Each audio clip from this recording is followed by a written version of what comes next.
Bonsoir les amis, vous êtes avec les Gilets jaunes constituant Pays de l'Uropois, anciennement 91, anciennement Essen.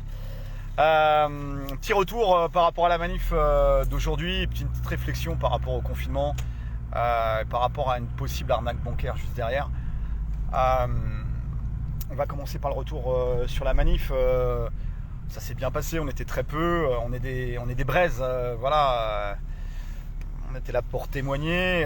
Vous imaginez bien que c'est pas 200 lascars qui défilent entre le 12e et puis le 17e qui vont changer quelque chose. Après, voilà, on est là, on est sur du symbolique, on est là. On a interviewé un gars qui est Antifa, qui avait sorti le drapeau Antifa, donc le gars l'assume, hein, voilà, avec des collègues autour de lui qui étaient peut-être un petit peu bourrés, enfin voilà, bon. Et le gars, on lui a posé la question, voilà, c'est qui ton ennemi, Antifa? Bon, alors oui, c'est le fascisme. Bon, ok, le nazisme aussi? Ouais, bon, alors, au-delà de ça, qui c'est qui les a financés, les nazis, les fascistes, etc.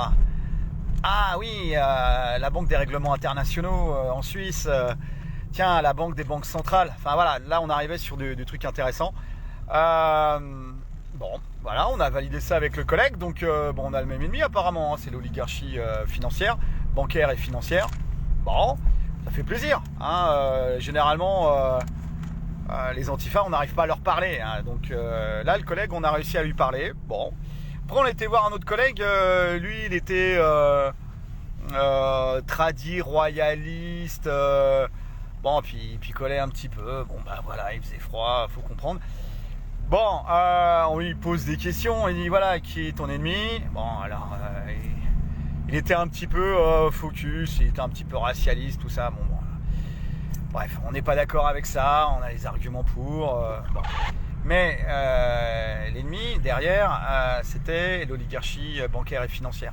On lui dit, bah, quand même, c'est assez extraordinaire. Là, il y a quand même, au niveau humain, il y a quelque chose d'extraordinaire. Vous êtes à 3 mètres l'un de l'autre. Vous vous foutez pas sur la gueule, il y en a un qui a un drapeau Antifa, l'autre qui a un drapeau royaliste. Les deux ont le même ennemi, l'oligarchie bancaire, mondialiste et financière. Vous êtes maintenant camarades de tranchée, vous vous rendez bien compte de ça? Donc voilà, ils ont un petit peu bugué parce qu'après il y avait du off, etc. Mais voilà, ça c'est la réalité des Gilets jaunes, c'est la réalité sur les ronds-points, sur les OP, sur les manifs. C'est qu'il y a des gens avec des sensibilités ultra différentes, mais qui arrivent au même point. L'ennemi, c'est l'oligarchie bancaire et financière qui corrompt tous ces valets serviles et tous ceux qui sont prêts à être des valets serviles pour être des courroies de transmission de leur tyrannie. Au niveau de chez nous, tout simplement, mais aussi ailleurs, sur d'autres pays européens. Donc bon, bah voilà, ça c'était le retour positif de la manif, avec des échanges, bah vous savez comment ça se passe, c'est du contact, on se connaît plus ou moins, puis voilà, des gens qui sont tous animés par ce combat pour la justice, pour la dignité, pour le bien commun. On a dépassé depuis très longtemps le frigo, hein. Le RIC est dépassé, on est sur d'autres concepts, on est sur des concepts de constituante, on est sur des concepts de mandat impératif et révocatoire, voilà. C'est intéressant, c'est l'intelligence collective, alors un petit peu diluée peut-être, un petit peu, bon bah il y a des collègues qui pichent, voilà, vous le savez, bon. Mais voilà, ça va dans le bon sens. Voilà, nous on est content de cette manif. Bon, on a déjà fait des manifs, hein, on était très très peu. Le principal c'est d'être là et de témoigner. On ne sait pas quand est-ce que ça va changer. Si c'est vraiment utile ce qu'on fait, mais on doit le faire, donc on le fait. Après, on verra. On n'a aucun moyen de savoir si ça vaut le coup ou pas de le faire, mais en tout cas, on le sent bien au fond de nos tripes que on doit le faire. Parce que, voilà, c'est bien, tout simplement. Alors, c'est peut-être pas forcément utile directement, mais peut-être plus tard. Bon, bref. Fin du retour d'OP sur cette manif. Ça s'est bien passé avec les Bleus, on était encadré de CRS. Ça draguait, hein, les mecs étaient en chien de meuf, honnêtement faut le dire, hein, ils ont énormément dragué, hein, ils ont été voilà. Bon, alors, ça s'est bien passé, les collègues gilets jaunes, les filles, elles ont vraiment joué le jeu, elles ont été charmantes, elles ont essayé de les retourner bien. Elles ont passé de la pommade, les mecs étaient sous charme. Bon, voilà, ça s'est bien passé. Basculement des corps constitués, bon, compagnie républicaine de sécurité, donc républicaine, hein, républicaine. Donc les gars, ils ont prêté allégeance à des institutions complètement corrompues, vermoulues et infiltrées par des sociétés secrètes. La République, c'est la République qu'on vit, hein, c'est le fruit d'une société secrète qui s'appelle la franc-maçonnerie. Hein, franc-maçonnerie et République, c'est très lié quand même. Hein, quand Sarko arrive au pouvoir, tout de suite, il va au niveau des grands maîtres de la franc-maçonnerie prêter allégeance. Après, il y en a d'autres qui font ça sur d'autres lobbies, mais il y a en France, ce qui gère le pays, qui tient le pays, tous les notables, les pharmaciens, les maires, les notaires, historiquement c'est la franc-maçonnerie. Alors c'est un petit peu enterré maintenant avec l'arrivée d'internet, ils n'en ont plus vraiment besoin, mais pendant 200 ans ça a quand même tenu le pays, donc il y a des restes. Il faut savoir que les officiers, on en parlait avec une collègue, les officiers de la police, quand on veut devenir commissaire, etc., il faut du réseau, et le réseau c'est par la franc-maçonnerie, donc ils donnent service, il faut rendre service derrière. C'est le concept de la mafia, hein, voilà. Enfin bref, on était avec le collègue là, alors on sait même pas trop si on est en couvre-feu ou pas. Je crois bien. Hein. Non mais attends, on s'y perd avec leurs conneries, leurs trucs, on sait plus où on en est. Il y a vraiment personne dans les rues à Paris. Paris est mort, hein, tout est fermé, regardez, c'est mort, on dirait une ville en état de siège. C'est-à-dire qu'il n'y a plus un bar, il n'y a plus rien les gars, voilà, bref. On a parlé avec des pompiers, on a parlé avec des commerçants, ils sont tous super pessimistes, ils n'ont rien contre les gilets jaunes à chaque fois. Nous on a été les voir et échanger avec eux de façon, j'allais dire, très amicale. Il y avait même des mecs pris à la gorge qui étaient apparemment dans des startups, je sais pas trop quoi, mais qui en voulaient quand même aux gilets jaunes, hein. Ils étaient bien imprégnés, imbibés de la propagande BFM. Donc ils faisaient le même constat que nous. Dictature sanitaire, tout ça, bancaire. Mais c'est quand même de la faute des gilets jaunes, hein. Ils pouvaient pas piffer les gilets jaunes parce qu'on était des casseurs. Non, on n'est pas des casseurs. On est dans notre très grande majorité, on est des pères et des mères de famille. Et on s'est levé pour la justice, la dignité, le bien commun. On n'est absolument pas dans de la destruction. Je vous montre un petit peu. Hein. Regardez, Paris est complètement mort. C'est mort. Je sais pas, il y a 2 ans, 3 ans, 4 ans, on est sur les grands boulevards là, donc c'était rempli, il y avait des touristes partout, tous les bars étaient ouverts, ça vivait quoi. Là il n'y a plus rien, vous voyez, musée Grévin, etc., Hard Rock Café, il n'y a rien, il n'y a plus rien. Il est 22h. Et il est 22h, un samedi soir. Vous vous souvenez tous, le samedi soir, voilà, quand on sortait avec les collègues, Paris, ville morte. Bon. Là, on est à 5 minutes des Champs-Élysées là. On va aller voir les Champs-Élysées. Les Champs-Élysées, c'est mort, il n'y a personne. Enfin bref. Donc, les amis, juste un petit retour.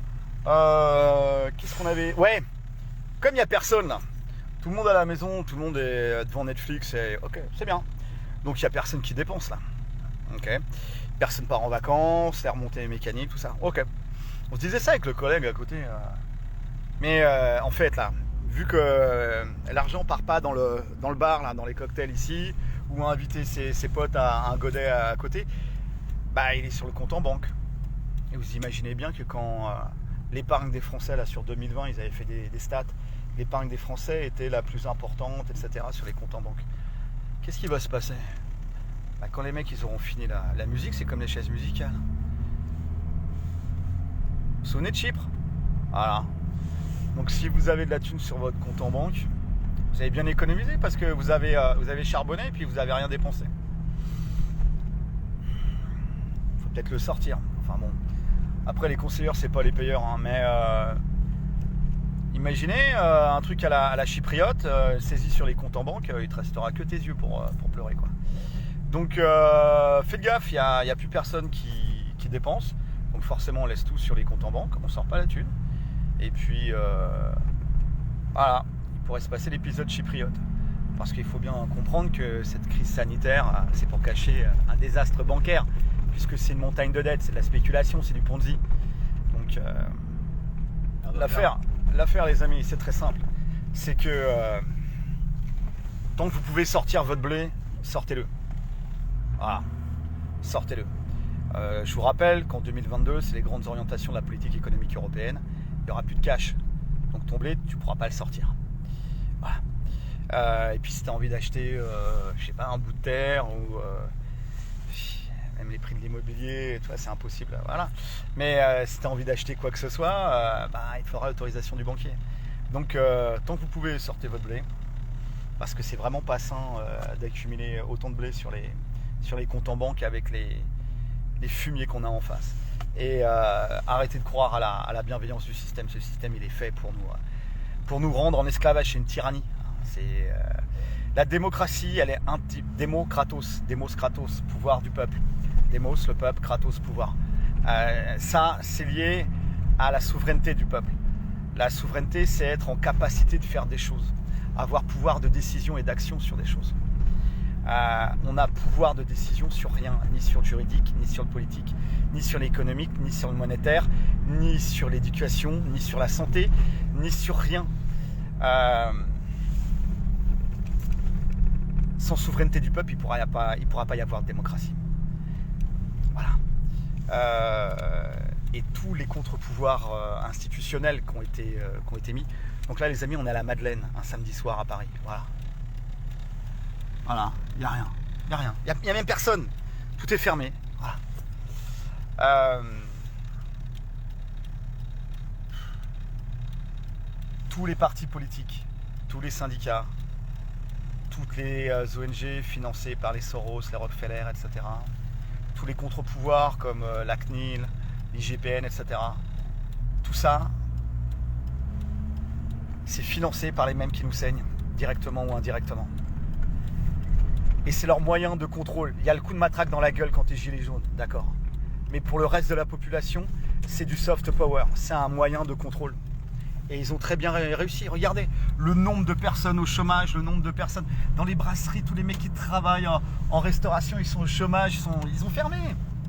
Et au lieu d'être avec nous, ils sont où? Ils sont en train de prendre des cachetons devant Netflix. On était 200 cet après-midi. On était 200. On aurait dû être 1000 fois plus.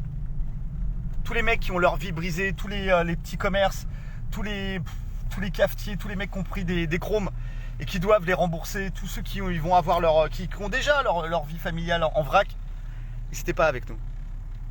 Ils continuent de regarder BFM et ils continuent dans le triangle de Cartman nous voir comme des bourreaux. Alors que les gilets jaunes au départ, je veux bien qu'on a été des victimes, on est surtout des justiciers. Les gilets jaunes vont rendre au peuple ce qui a été volé, ce qui lui a été volé. Ça c'est la base. Les gilets jaunes se sont levés pour ça. Voilà, juste des petites réflexions. Gardez pas votre blé en banque, c'est pas sûr. Tant qu'il y a encore du cash en circulation, sortez-le. Et puis, je sais pas, creusez un trou dans le jardin, mettez-le sous l'oreiller, je sais pas, dans la litière du chat. Je sais pas, démerdez-vous. Mais ça pue, il n'y a plus aucune consommation à Paris. Tout cet argent est stocké sur les comptes en banque et juste ils vont appuyer sur un bouton et c'est comme quand ils te bannissent de Twitter, hein, ils appuient sur un bouton, c'est facile. Hein. Voilà, faites attention à vous les amis, on lâche rien. Il y a Maxime là bientôt. Maxime là. Ouais, attends. Loin, là. Et bah ouais, ça nous rappelle les opédinés du siècle ça, on avait réussi à les cramer. Voilà, tout est désert, Putain, il est quoi, il est 10h du soir? Ouais, il est 22h. Putain, la Concorde. Ouais, c'est ça. Regarde la Concorde. Alors, Maxime. Ah, le célèbre restaurant Maxime. Regardez. Regardez, c'est mort. Même pendant l'occupation allemande, c'était ouvert, ça. Il y avait des putes, du champagne, tu vois. Là, il n'y a plus rien, L'obélisque, il est beau. Voilà, donc pour tous les commerçants qui, par solution de facilité de confort intellectuel, regardaient BFM et finalement adhéraient au narratif du BFM, bah regardez, voilà. T'es au chômage et puis à un moment, quand l'État va arrêter de subventionner ton chômage, il n'y aura plus rien. Il te restera ton suicide et puis ton divorce. Voilà. Donc les amis, il va falloir être sympa, il va falloir être cool avec les mecs qui vont nous rejoindre parce qu'à un moment ou à un autre, ils vont l'avoir la corde autour du cou et eux, ils n'auront pas 2 ans pour monter de niveau, pour essayer de comprendre les rouages de la manipulation et des arnaques médiatiques, oligarchiques, etc. Eux, ils vont être juste dans la colère, dans la désespérance, dans la violence. Et donc, ça sera à nous de les aider en fait à éviter, leur filer un coup de main, éviter qu'ils fassent des conneries. Parce que l'air de rien, depuis 2 ans qu'on est dans le combat, on a fait des choses très très propres. On a limité les violences au maximum, etc. Et parce que nous, on est le peuple producteur. On sait la valeur des choses et on sait qu'en face, c'est des pères de famille, des mères de famille aussi, qui obéissent à des ordres. Et voilà, ils ont choisi le métier d'être bleu et puis d'obéir à des ordres iniques et dégueulasses. Mais derrière, il y a des enfants, etc. Et des familles, donc on est très respectueux de ça. On connaît la valeur des choses. Mais quand ces mecs-là, comme le mec du Moulin de la Galette à Montmartre, on avait été faire une opération de tractage et le mec nous avait viré, nous avait dit que c'est la faute des gilets jaunes finalement tout ce qui arrivait. Quand lui, ce con, parce qu'à ce niveau-là c'est de la connerie, quand lui il va être avec son divorce, la faillite, ils vont lui reprendre sa belle Merco, etc. Lui il va faire de la merde, il va faire des conneries, tu vois. Et donc ça va être à nous d'essayer de faire monter un petit peu le niveau et de calmer les futures désespérances qui vont arriver. Parce que là on vous montre depuis quelques minutes, on tourne sur les grands axes, tout est mort, il n'y a plus aucun business. Vous saviez bien que la France à la base elle a perdu beaucoup de ses industries. Elle tournait beaucoup avec le tourisme, l'hôtellerie, la restauration, les services, il n'y a plus rien. Donc là c'est une faillite colossale qui arrive. Et donc avec tous les drames qui vont arriver et toute la merde qui va arriver derrière. Parce que les gants, excusez-moi, ils vont pas prendre de gants en fait. Quand les gars ils vont être dans la désespérance, ça va être, ils vont faire du binaire. Et la vie elle est pas binaire, elle est beaucoup en nuances. Donc voilà les amis, force et honneur, on lâche rien, notre combat est juste, notre combat est vrai. Nous vaincrons. Après, on fait ce qu'on doit faire, on essaye de réveiller les endormis, c'est pour ça qu'on a un gilet jaune. C'est pour ça qu'on fait des manifs depuis 2 ans. C'est pour ça qu'on fait autant d'OP. C'est pour ça qu'on se casse le cul à faire des lives, à faire des interviews, etc. On apprend pour nous, on apprend pour les collègues. On lâche rien. On a bien fait de monter des équipes. On vous encourage à continuer à monter des équipes. Force et honneur, on lâche rien. Et puis samedi prochain, il y aura au Conseil constitutionnel la manifestation, la marche des pouvoirs. Alors c'est avec le syndicat Gilets jaunes où ils utilisent en fait les failles du système pour jouer contre lui avec des référés, etc. Parce que c'est une marche des pouvoirs entre des lieux symboliques dans des lieux oligarchiques. Aujourd'hui on a fait qu'effleurer les lieux oligarchiques, donc on n'a pas fait chier le pouvoir profond, ça c'est sûr. Mais samedi prochain, on va peut-être pouvoir faire chier le pouvoir profond. Donc on va être sur Palais Royal, Musée du Louvre, etc. On va aller vers l'Assemblée nationale. Alors en face, ils mettent toutes les barrières administratives. Donc ils bloquent, les gars du syndicat Gilets jaunes font des référés, ça monte, etc. Ils ont les moyens parce que c'est un syndicat, c'est pas des particuliers. Voilà les amis, force et honneur. On lâche rien. Et puis un petit retour, Paris, ville morte. Bah ouais, carrément. Ouais, ville morte. Les bleus sont là. Ouais. Les bleus sont là. Et puis on reste sur les fondamentaux, mort à la dette, à bas l'usure et vive le bien commun. Aouh.